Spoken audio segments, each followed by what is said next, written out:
All right, I've got SportsBox 3D AI Studio, so it's got two camera systems, but it converts video into 3D. I'm just gonna go over how I use it for me specifically in my golf game. So my tendency is in my downswing for the club to get very narrow, so much so that it's actually caused some injury in the left thumb right there. So I'm doing it to improve the golf swing, but also to prevent injury. So the shaft will get very narrow, and the angle that we'll see on the video is that this gets inside that tour range that we're looking for. So my feel is not so much that I'm lag, I actually feel as if the right arm is casting. So I'm needing to feel like the right arm is pushing the shaft away from me and getting wider in the downswing. So I'll hit one and show you that feel. I've already got one of the narrow one. So instead of lag, I feel like it's push out away.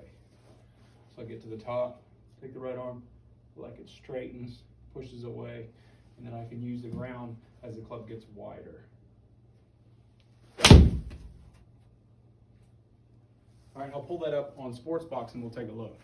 All right, so if we take a look at these, the one on the right, that's going to be the narrow one. So we can see the downswing arm horizontal. I'm at 78 degrees, so that would refer to right there.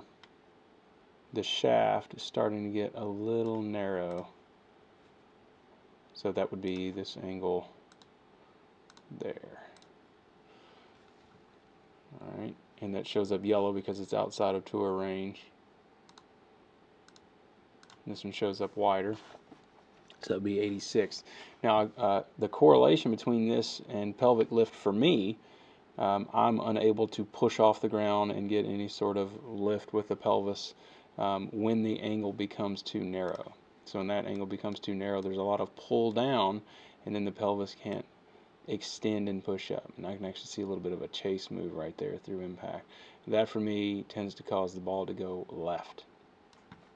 So this one, when the angle becomes wider, I then am able to get the club head down sooner and get the pelvis going up sooner. So that leads to an increase in pelvic lift. It's moving 0.1 inches up versus down through impact.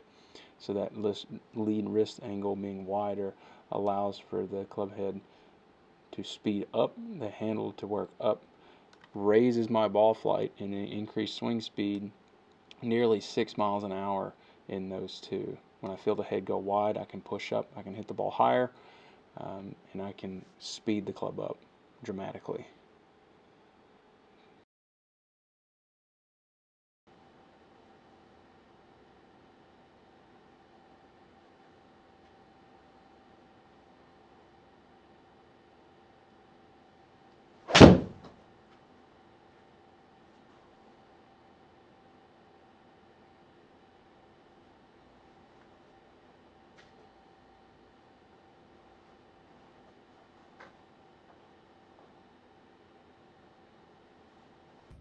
So that's a look at how me feeling the club get wider allows me to use the ground a little bit better to push up.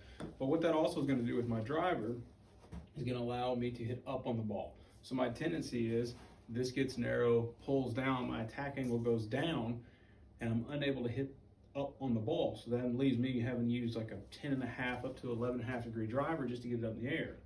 Spin loft gets very open that way, and I lose a ton of distance. So with this move, I can feel as if the club gets wider and I can push up off the ground.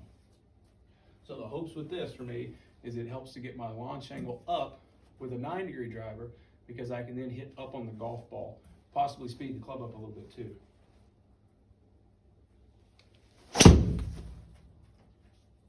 So that feel of getting it wider and push up really feels like I can send the club up in the air and get the attack angle up, opposed to just pull down and hit down.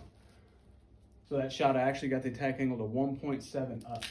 So that gave me a 10 degree launch angle with a 9 degree driver, which for me is a huge improvement. So I can improve that spin loft, and then my club head speed actually got up to 120 on that one. So really feeling that wide and push up can get the attack angle up, but I can really get the swing speed up as well. So that's just how I use SportsBox for me personally, but it's awesome to be able to measure these things.